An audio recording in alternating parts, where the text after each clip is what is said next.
I'm Audrey, 27 years old, and I never thought I'd wake up in a hospital bed with metal rods in my legs only to hear my mother's voicemail saying they were boarding a plane to Italy.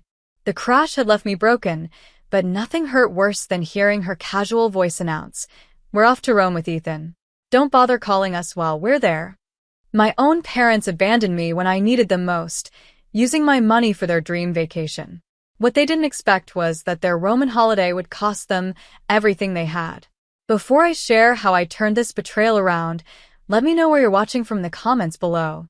Hit that like button if you've ever had to teach family a hard lesson, and subscribe to hear how I canceled more than just their return flight.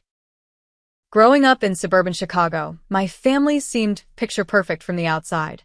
My father, Gerald, worked as a high school history teacher, my mother, Diane, ran a small bookkeeping business from home, and my younger brother, Ethan, was the star basketball player everyone adored. I was the quiet, studious one who excelled academically, but never quite garnered the same attention or praise my brother received. Still, I believed we were close. Family dinners were mandatory. Weekend trips to Lake Michigan were our summer tradition, and holiday gatherings were always elaborate affairs with extended family. My parents had always emphasized education, so when I received a full scholarship to study computer science at the University of Illinois, they were proud. But looking back, their pride seemed more attached to the fact that my education wouldn't cost them anything rather than my actual achievement. While they attended every one of Ethan's basketball games, they skipped my college graduation because it conflicted with his regional tournament. After college, I landed a job at TechFusion, a growing software company in Chicago. I started as a junior developer but quickly proved myself, rising through the ranks to become a senior software engineer within 4 years. My salary grew substantially, and by 25, I was making 6 figures. That's when the family dynamics subtly shifted. My parents had always struggled financially. Dad's teaching salary was modest, and Mom's bookkeeping business had dwindled as more people switched to accounting software. When I received my first significant bonus at work, I offered to help them pay off some credit card debt. They accepted with tearful gratitude, and I felt good about being able to support the people who raised me. But what started as occasional help soon became an expectation. Within 6 months, I was paying their mortgage. 3 months after that, I was covering their car payments. By the time I turned 26, I was essentially supporting my entire family financially. My parents retired early, claiming health issues that were never quite specified. Ethan dropped out of college, moved back home, and cycled through a series of part-time jobs, never keeping one longer than 6 months because they were beneath him. I was working 60-hour weeks, while my family enjoyed the fruits of my labor. Mom and Dad upgraded their modest home with a swimming pool and outdoor kitchen.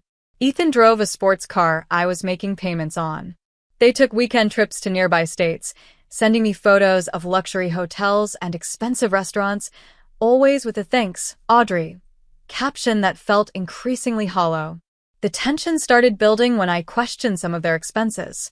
When I asked why they needed me to pay for Dad's golf club membership, he accused me of not wanting him to have any joy in his retirement.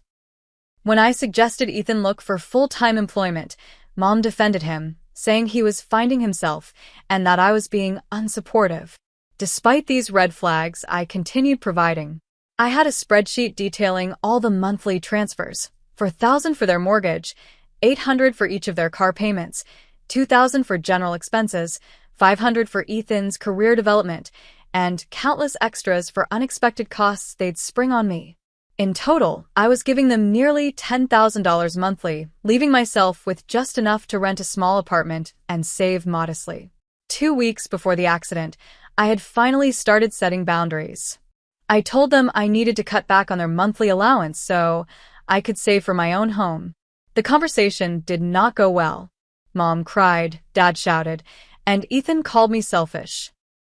They reminded me of all they'd sacrificed raising me, how much they'd supported my education, and how families were supposed to take care of each other. I left their house feeling guilty, but determined to make changes.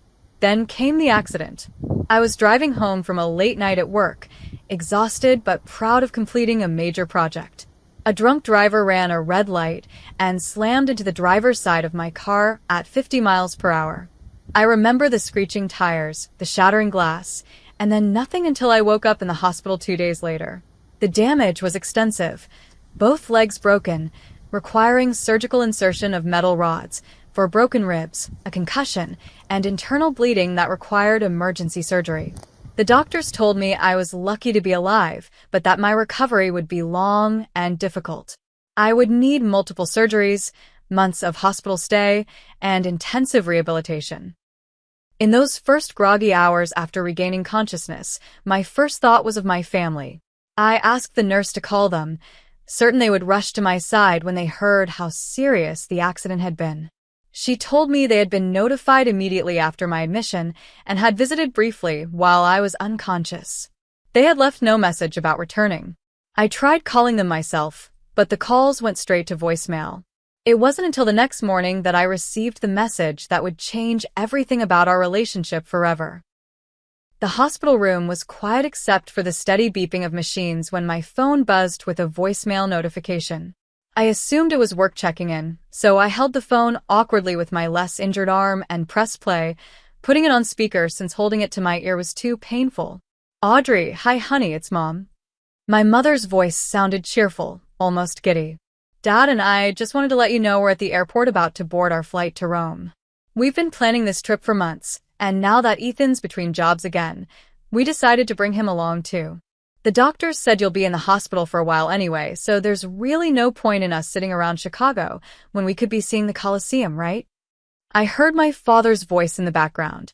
"Tell her not to call us while we're there. International roaming is expensive." "Oh yes," my mother continued. "Gerald says don't bother calling us while we're in Rome. The roaming charges are ridiculous, and we'll be too busy sightseeing anyway. We'll be back in 3 weeks. The hospital has our email if there's an emergency." There was a pause, then laughter that I recognized as Ethan's. "Ethan says thanks for the spending money. Ciao, Bella." The message ended, and I lay there in shock, the pain medications doing nothing for the new type of agony spreading through my chest. They had gone to Italy? While I was lying in a hospital bed with broken bones and internal injuries. And they'd taken Ethan with them? When Dr. Monica Lewis came to check on me an hour later, she found me sobbing uncontrollably. The physical pain had become unbearable as I'd refused to press the morphine button, some part of me feeling I deserved to hurt. She immediately increased my medication and sat beside my bed, her kind eyes filled with concern. "Your family?" she asked quietly. I nodded, unable to speak through the tears. "I've been a trauma surgeon for 15 years, she said, her voice gentle but firm. "I've seen all kinds of family reactions to accidents. Some camp out in waiting rooms for weeks. Others can't handle seeing their loved ones in pain and visit sporadically. But I've never—" She stopped herself. "They've gone to Italy," I whispered. "On vacation. With my brother." Dr. Lewis's professional composure slipped for just a moment, her eyes widening in disbelief. "I'm so sorry, Audrey." Word spread quickly among the hospital staff. The nurses became extra attentive, often stopping by my room even when it wasn't time for medication or vitals checks. One nurse, named Riley Thomas, spent her lunch breaks sitting with me, making me laugh with hospital gossip and stories about her 3-legged rescue dog. My hospital roommate, Samantha Wilson, a 60-year-old woman recovering from gallbladder surgery, witnessed my breakdown when I first heard the voicemail. She became fiercely protective, telling off a young resident who questioned why no family members were present to discuss my care plan. "She has family," Samantha had snapped. Me. "Now explain the treatment options again, and use smaller words this time." I tried calling my parents again that evening, thinking perhaps there had been some misunderstanding. Again, straight to voicemail. I sent text messages that showed as delivered but received no response. I even tried Ethan, thinking my brother might at least check how I was doing. After 3 attempts, he finally replied, "Can't talk. On gondola in Venice. Mom says you'll be fine. Nurses will take care of you. That's their job." That night, unable to sleep despite the pain medication, I found myself scrolling through social media. That's when I saw it, a photo posted by my mother 3 weeks earlier of her, Dad, and Ethan holding printouts of Italian airline tickets with the caption, "Counting down to our Roman holiday. 21 days until we say arrivederci to Chicago." They had planned this trip weeks before my accident. The timing wasn't unfortunate coincidence. They had chosen to go despite knowing I was seriously injured. Digging deeper into their social media posts, I found more evidence of their deception. My mother had posted in a private family group about their summer splurge and how they need to ask Audrey for a little extra this month. There were jokes about Rome being expensive and Ethan needing shopping money for Italian fashion. The final blow came when I checked my credit card statements online and discovered a charge of $15,000 to a luxury travel agency dated just 2 days after my accident. They hadn't just abandoned me. They'd used my own money to do it. The days following the discovery were the darkest of my life. The physical pain of my injuries seemed to amplify the emotional agony of betrayal. Each painful physical therapy session became a dual battle against both my broken body and my broken heart. I would grit my teeth through excruciating exercises, tears streaming down my face, while the physical therapist, a gentle giant named Marcus, offered encouragement I didn't believe I deserved. "You're doing great, Audrey," he would say. "You're stronger than you know." But I didn't feel strong. I felt foolish and used. As I slowly regained mobility, memories of previous betrayal surfaced like buried shrapnel working its way out of a wound. I remembered my 16th birthday when my parents had promised a special dinner, only to cancel last minute because Ethan had an unexpected basketball scrimmage. I had sat alone in our house with a store-bought cake, opening my own presents. There was the college parents' weekend they'd skipped because it conflicted with my father's golf tournament. "You understand, right, honey? You've always been so independent," my mother had said. Then there was my appendectomy 3 years earlier. They had visited briefly in recovery but left within an hour, explaining they had tickets to a concert they'd been looking forward to for months.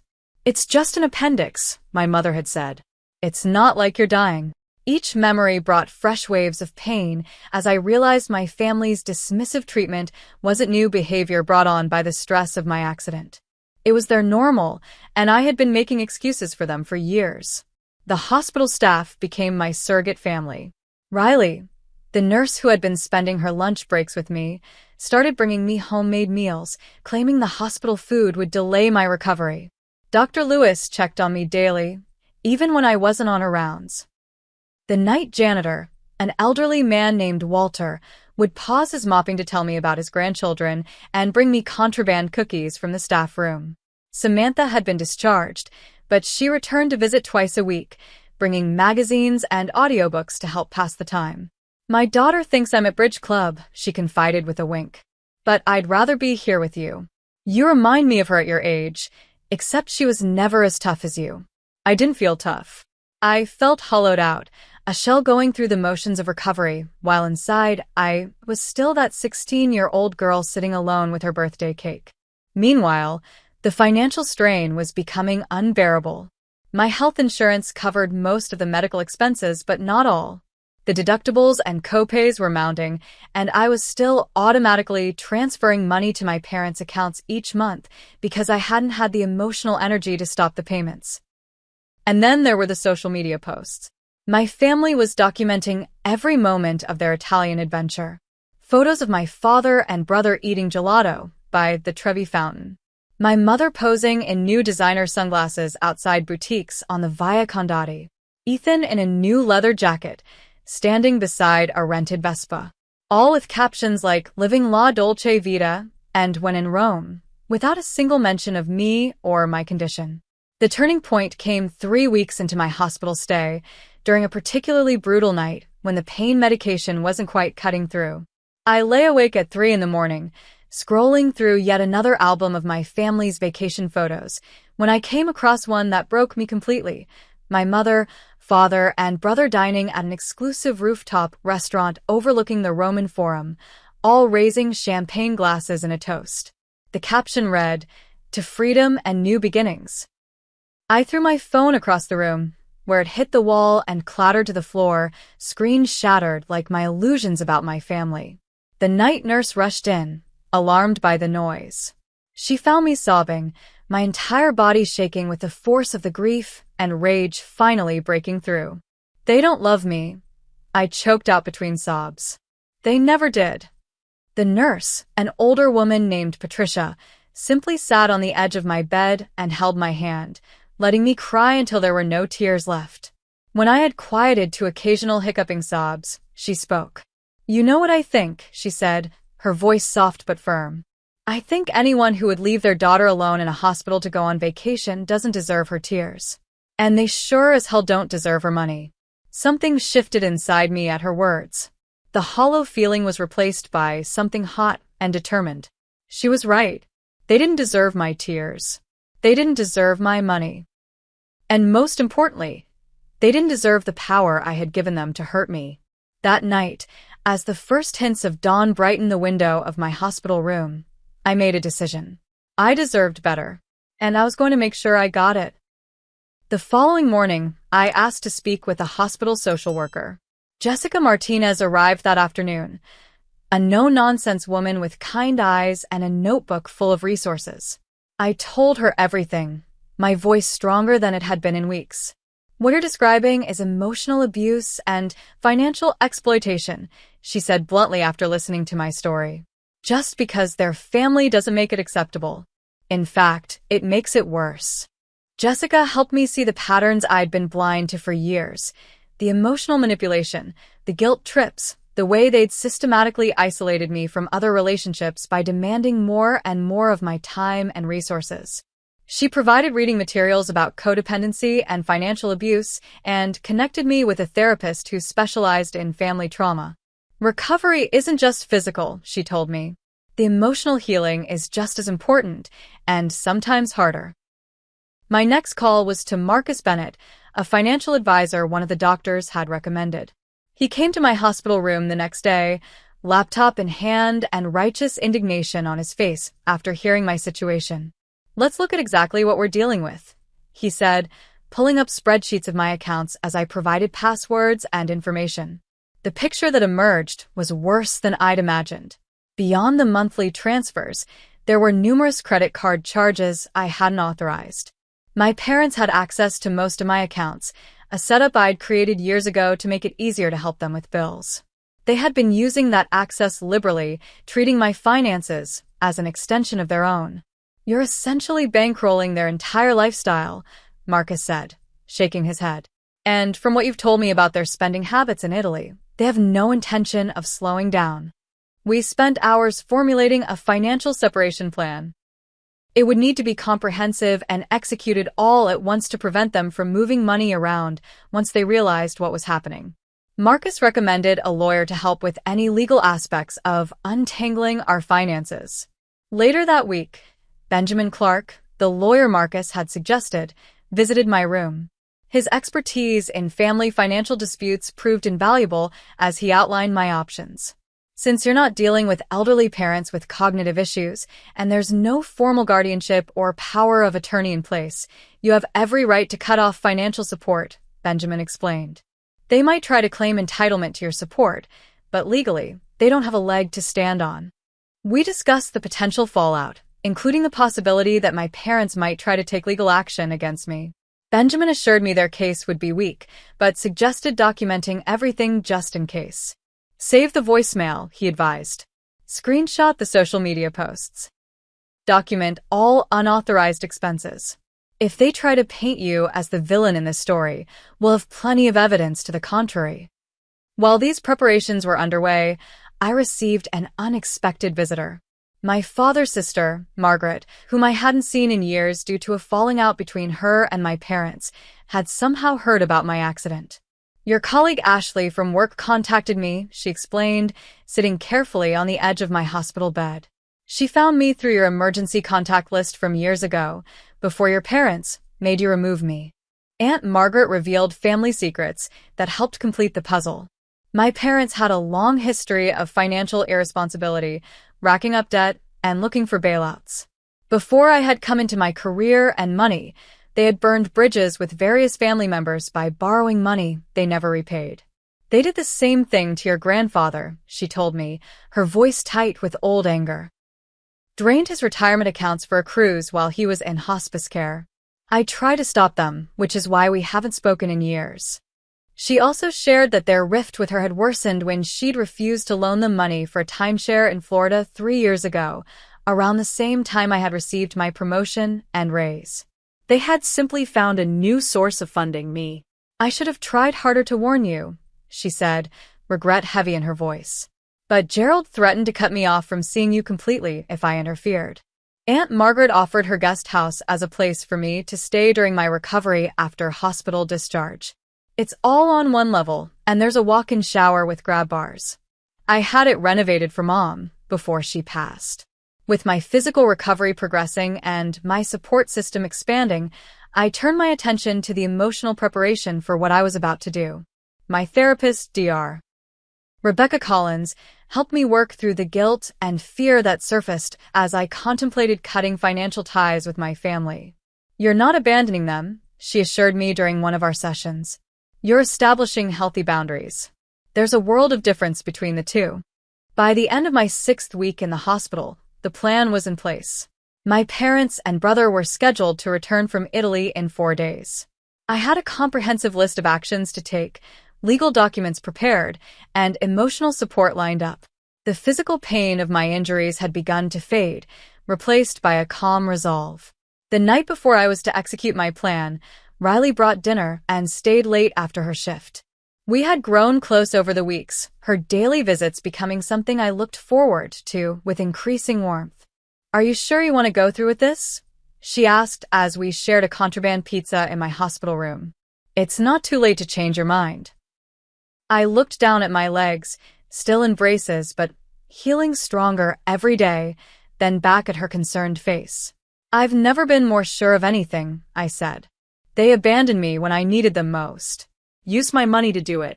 And showed zero remorse. If I don't do this now, nothing will ever change. Riley nodded, reaching over to squeeze my hand. Then I'm with you all the way. That night, I slept peacefully for the first time since the accident, ready to reclaim my life and finances when morning came. I woke up early the next morning, a sense of purpose energizing me despite my still healing body. Today was the day everything would change. Riley arrived before her shift started, bringing coffee and moral support. Ready? She asked, pulling a chair up to my bedside. I nodded, picking up my laptop. Let's do this. We started with the banking. Following Marcus's detailed instructions, I removed my parents as authorized users from all my accounts and changed every password. I canceled the automatic transfers that had been feeding money into their checking account each month. I moved the bulk of my savings to a new account at a different bank entirely, one they had no relationship with. Next came the credit cards. I called each company, reported the cards as compromised, and requested new cards be issued with new numbers. For the card that my parents and Ethan had taken to Italy, I specifically reported the recent charges as unauthorized, starting a fraud investigation process. Benjamin had advised this approach since technically, I hadn't given permission for them to charge a luxury vacation while I was unconscious in the hospital. The credit card company's fraud department is going to contact them, I told Riley as I hung up from the last call. That might be how they first realized something's wrong. The most satisfying moment came next. Using the airline website and the confirmation number I'd found in my email, I logged into the booking for their return flight from Rome to Chicago. My father had apparently used my email for the reservation while using my credit card. With a few clicks, I canceled their return tickets, receiving a partial credit to my account. They're going to be stranded in Italy? Riley asked, eyes wide. Only temporarily, I replied. They have their own credit cards. They'll just have to use their own money to get home for once. Next, we tackled the physical items. I had been paying for both my parents' car and Ethan's sports car. I called the leasing company and informed them I would no longer be making payments on vehicles that weren't in my possession. I arranged to have Ethan's car picked up from the airport long-term parking where he'd left it. The mortgage was trickier. My name wasn't on their house, so I couldn't do anything about the property itself. But I could and did stop the payments I'd been making. I also contacted their utility companies and removed my credit cards as payment methods. One by one, We went down the list, systematically dismantling the financial support structure I'd built for my family over the years. Cell phone plans, streaming services, club memberships, insurance policies, internet and cable bills. Everything I had been paying for, I either canceled or removed myself from financial responsibility. By midday, we had completed most of the financial separation plan. I felt lighter with each tie cut, as if I was physically removing weights that had been dragging me down. "What about their stuff?" Riley asked as we broke for lunch. "Is there anything of yours at their house you want back?" I thought about the jewelry my grandmother had left me, which my mother had borrowed years ago. There were also important documents and keepsakes in my old bedroom that I didn't want to lose access to. "There is, but I can't exactly go over there in my condition," I said, gesturing to my still braced legs. Riley grinned. "What if you had help? I'm off tomorrow, and my brother has a truck."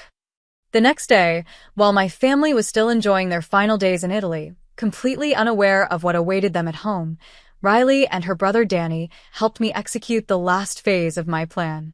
The hospital granted me a day pass, and with a portable wheelchair and a lot of careful maneuvering, we made our way to my parents' house. I still had a key, and the security code hadn't changed in years. We entered legally, with the specific purpose of retrieving only my personal belongings. Benjamin had provided clear guidelines on what I could legally take to avoid any accusations of theft. We gathered my documents first: birth certificate, social security card, old passports, tax returns. Then we collected my personal mementos, photo albums from my childhood, academic awards my parents had never bothered to display, gifts from friends they had dismissed as clutter. In my mother's jewelry box, I found my grandmother's pieces, including the pearl necklace she had worn on her wedding day and had specifically left to me in her will. My mother had claimed these as her own years ago, and seeing them again brought both anger and relief. "She wore this to a charity gala last year," I told Riley as I carefully placed the necklace in a small pouch. Posted pictures of it on social media talking about family heirlooms as if she hadn't taken it from me. In my father's office, I found financial documents that confirmed what Aunt Margaret had told me: years of mismanagement, loans from family members, even a second mortgage on the house I hadn't known about. It explained why they had been so desperate for my financial support despite living in a nice home and driving luxury cars. Their entire lifestyle had been built on debt, and more recently my income. The most surprising discovery came in Ethan's room. In his desk drawer, I found a business card for a real estate agent specializing in retirement properties in Florida, along with brochures for several communities. Paperclipped to these was a handwritten budget outlining how much they would need from Audrey each month to afford the move. They had been planning to ask me to fund their early retirement to Florida, while leaving me to pay off their existing mortgage. As we loaded the last of my belongings into Danny's truck, I took one final look at the house where I'd grown up. It held some good memories, buried beneath the more recent pain. But it no longer felt like home. Home was somewhere I had yet to find, but I knew now it would be built on my terms, with people who truly cared about me. Back at the hospital, Riley and Danny helped me organize my recovered possessions. Aunt Margaret came by later that evening to take the most valuable items for safekeeping until I was discharged. "You've done the right thing," she assured me, her eyes bright with unshed tears. "It will be hard when they return, but remember you're not alone anymore." The final piece of my plan was creating a new support system. I reached out to colleagues I'd lost touch with due to my family's constant demands on my time. I reconnected with old friends from college. I accepted dinner invitations and made plans for after my recovery. I was rebuilding my life, piece by piece, with people who chose to be there for me. As I fell asleep that night, I felt not just physically stronger, but emotionally fortified as well. Whatever storm was coming when my family returned, I was ready to weather it. For the first time in years, I was standing up for myself instead of supporting everyone else. And it felt right. The storm broke 3 days later, earlier than expected. My phone exploded with notifications around 2 in the morning. Apparently, my family had attempted to check into their hotel in Florence, only to have their credit cards declined. When they tried to access their bank accounts, They discovered the changes I'd made. And when they attempted to contact me, they found themselves blocked on every platform except email, which I had kept open specifically to document their responses. The emails started angry and accusatory. "What the hell do you think you're doing? Fix this immediately." Dad. "Is this some kind of sick joke? We're stranded in a foreign country because of you." Mom. "You selfish bitch. I'm stuck in Italy with no money because of you." Ethan. As the night progressed and they presumably realized the extent of the financial changes I'd made, the tone shifted to manipulation. "Honey, if this is about us taking a vacation while you're in the hospital, we can talk about it when we get home. But right now, we need you to put the credit cards back so we can book our flights." Mom. "Audrey, I don't know what's gotten into you, but this isn't how family treats each other. Your mother is very upset and you know her blood pressure issues. Please fix this now." Dad. By morning they had moved to threats. "If you don't fix this right now, don't expect to be welcome in this family anymore." Dad. "I'm contacting a lawyer as soon as we get back. What you're doing is illegal." Mom. "You'll regret this, I promise." Ethan. I showed the emails to Benjamin, who assured me they had no legal grounds to stand on. "They're lashing out because they've lost control over you and your finances," he explained. "Stay strong and stick to the plan." I had prepared a single response, crafted with Benjamin's help, which I sent to all three of them. "I am recovering from life-threatening injuries in the hospital, where I've been for over 6 weeks. During this time, you chose to take a vacation to Italy using my credit card without permission, after explicitly telling me not to contact you during your trip. I have reclaimed control of my finances and will no longer be supporting your lifestyle. Any threats or continued harassment will be documented and shared with authorities if necessary. I am willing to discuss this further when you return, but only with a mediator present." Their responses were predictably outraged, but I didn't engage further. Instead, I focused on my recovery and prepared for the inevitable confrontation when they returned. It took them 5 days to make it back to Chicago, having had to book economy flights on their own limited credit and borrow money from friends to cover hotel costs until they could leave. Riley was with me when the hospital called to inform me my family was in the lobby, demanding to see me. "You don't have to see them today," she reminded me. "Or ever, if you don't want to." But I had prepared for this moment. "I need to face them," I said. "But I don't want to do it alone." Riley nodded. "I'll be right beside you." I asked the nurse to permit them to come up and requested security to be nearby just in case. Then I adjusted my bed to a sitting position, took a deep breath, and waited. They burst into the room like a small hurricane, all talking at once. My mother looked disheveled, my father red-faced with anger, and Ethan sullen. They fell silent when they saw Riley standing protectively by my side. "Who is she?" my mother demanded. "Tell her to leave. This is family business." "Riley stays," I said, my voice calmer than I felt. "She is the family who's been here for me while you were sightseeing in Rome." "How dare you?" my father sputtered. "After everything we've done for you, this is how you repay us? Canceling our flights, cutting off our funds, embarrassing us with our friends who had to wire us money." "Embarrassing you?" I repeated, feeling a surge of the righteous anger that had been building for weeks. "You left your daughter alone in a hospital after a near-fatal car crash so you could take a vacation with her money, and you're worried about embarrassment?" "We had been planning that trip for months," my mother protested. "We couldn't just cancel everything because you had an accident. The doctors said you would recover." "I might not have," I said quietly. "I could have died while you were posing by the Trevi fountain. Did that ever occur to you?" A flicker of something like shame crossed my mother's face, quickly replaced by defensive anger. "You're being dramatic. You were never in danger of dying." "Actually, she was," Riley interjected, her professional nurse voice in full effect. "Audrey had internal bleeding and required emergency surgery. There were complications. The doctors discussed the possibility of putting her in a medically induced coma at one point. Where were you when they needed family to consult about her care?" "Oh, right, eating gelato in Venice." My family looked momentarily stunned, but Ethan quickly recovered. "This isn't about the accident," he sneered. This is about money. You've always been selfish with your success. God forbid you share a little with the people who raised you. Share? I laughed, but there was no humor in it. Ethan, I've been paying for everything. Your car. Your career development funds that you spend on video games and bar tabs. The roof over your head. The food you eat. I haven't been sharing. I've been supporting all of you entirely. We're your parents, my father said, as if that explained everything. Of course you should support us in our retirement. You're both in your early 60s and in good health, I pointed out. Most people your age are still working.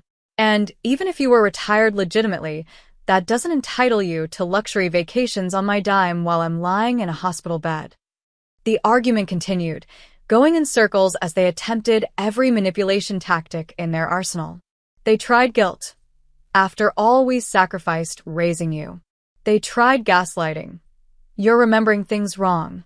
We've always supported you. They tried threats. You'll never see us again if you don't fix this. They even tried faux concern. We're worried about your mental state. Perhaps the head injury affected your judgment. Through it all, I remained calm, Riley's steady presence beside me a reminder that I wasn't alone anymore. Eventually, when it became clear their tactics weren't working, my father switched to negotiation. Fine. We shouldn't have gone to Italy while you were in the hospital. We admit that was inconsiderate, he conceded. But you can't just cut us off completely. We have bills due next week. I'm not cutting you off from a small allowance or extra spending money, I explained. I've been paying for your entire lives. More than $10,000 a month every month for years. That stops now. The color drained from my mother's face. But the mortgage, the cars. You'll need to downsize, I said. Sell the house. Get jobs. Live within your actual means, like everyone else does. Jobs, my father exploded. At our age? This is ridiculous. I found the Florida retirement community brochures in Ethan's room. I told them. Were you planning to tell me about that before or after you had me sign the checks? They exchanged guilty glances, confirming my suspicions. You were using me, I said, my voice breaking slightly for the first time. Not just financially, but emotionally. You took and took and took, and when I needed you just once, you abandoned me for a vacation that I paid for. Do you have any idea how that feels? No one spoke for a long moment. Then my mother, always the strategist, tried one last angle. Audrey, honey, we love you. We've always loved you. We made a mistake with the timing of the trip, and we're sorry. But don't throw away your family over one bad decision. I looked at her, really looked at her, and saw not the mother who had raised me but a woman who had grown accustomed to using others to get what she wanted. And for the first time, I saw clearly how I had enabled that behavior for years. It wasn't one bad decision, I said softly. It was a pattern of choices that showed me exactly where I stand with you. And now I'm making my own choice. I reached for the folder Riley handed me, which contained documents Benjamin had prepared. These are the terms under which I'm willing to have a relationship with you moving forward, I explained, handing the folder to my father. I will not provide financial support beyond a one-time transition payment to help you adjust. I will consider attending family events if my boundaries are respected. I am open to rebuilding our relationship, but only with professional mediation and if genuine effort is made on all sides. My father flipped through the documents, his face growing darker with each page. This is insulting. We're your parents, not business associates. Those are my terms, I said firmly. Take them or leave them. And if we leave them, my mother asked, her voice tight. I met her gaze steadily. Then you leave me too. For good this time. They left without accepting the terms, storming out with threats and accusations. Ethan lingered in the doorway, a conflicted expression on his face. They'll lose the house, he said. Where am I supposed to go? You could try getting a job, I suggested. Being an adult. It's what most people do at 24. He shook his head, muttering something about family loyalty as he followed our parents out. When they were gone, I collapsed back against the pillows, emotionally drained but strangely peaceful. Riley took my hand. You did it, she said proudly. How do you feel? I considered the question carefully. Sad, I admitted, but also free. The months that followed were challenging but transformative. My physical recovery progressed steadily, with small victories that felt monumental. The first time I stood with the support of parallel bars. The day I took 3 steps with a walker. The morning I managed to shower without assistance. Each achievement marked not just physical healing but emotional strengthening as well. The situation with my family evolved in unexpected ways. As predicted, they had to sell the house, unable to make the mortgage payments without my support. My father, after weeks of angry emails and one particularly nasty voicemail about ungrateful children, eventually found a job teaching history at a community college. My mother, facing financial reality for perhaps the first time in her adult life, started working part-time at a local bookstore. Ethan's response surprised me the most. After couch surfing with friends for a month, he showed up at the rehabilitation facility where I had been transferred, awkward and defensive, but present. "I still think you're wrong about Mom and Dad," he said, shifting uncomfortably in the visitor's chair. "But what they said about you in the car after we left the hospital, it wasn't right." It was the closest thing to an apology I expected from him, and I accepted it as such.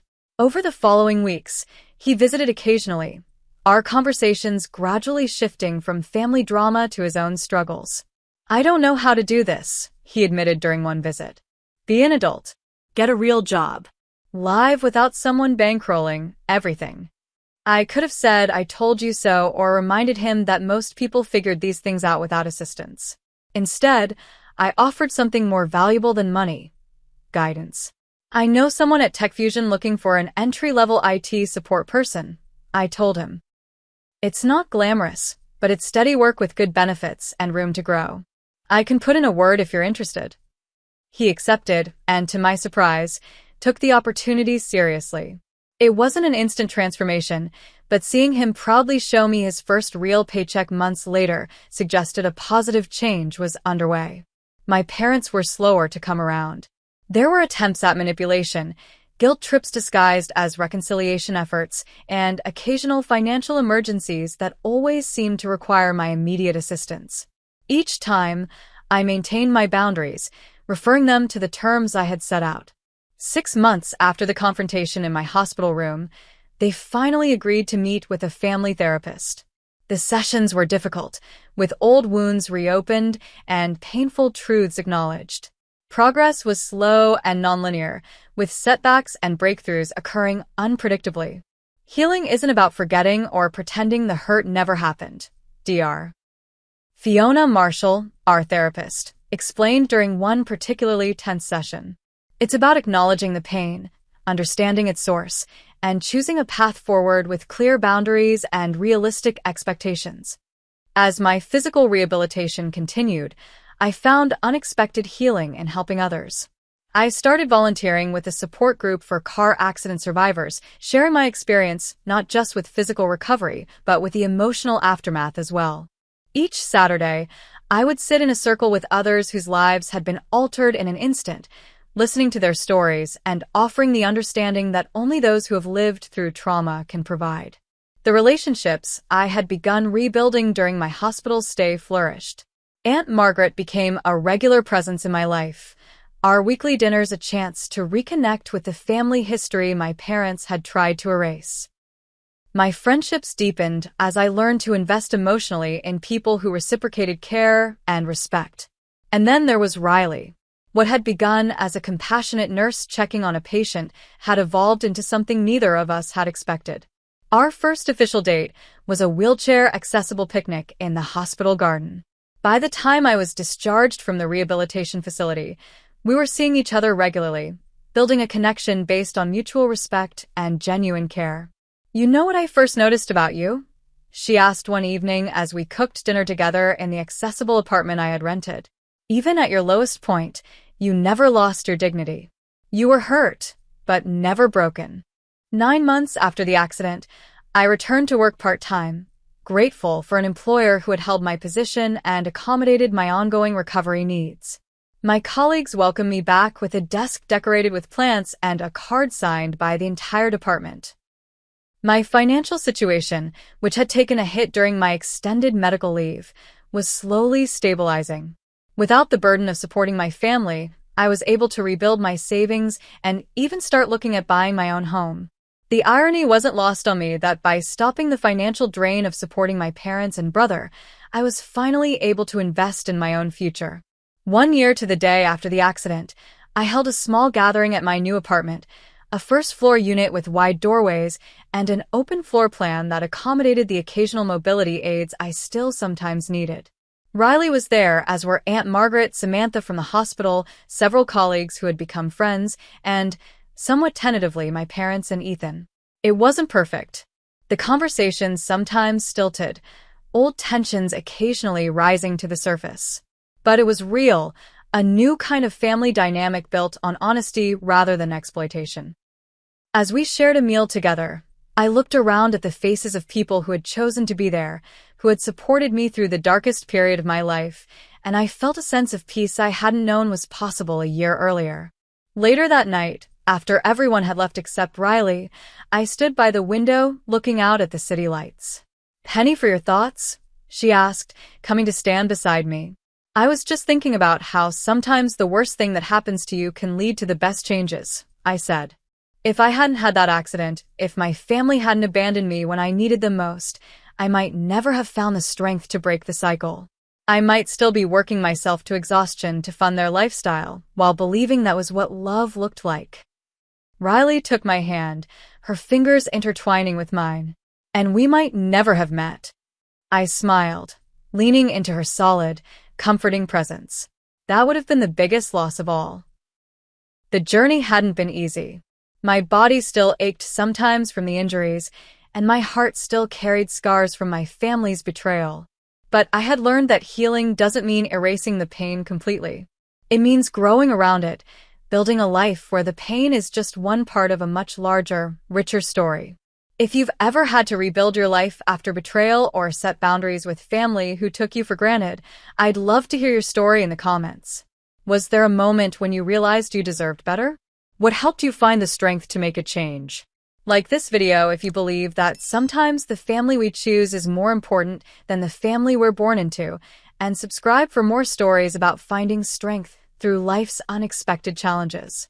Remember, it's never too late to rewrite the rules of your relationships and build the life you truly deserve.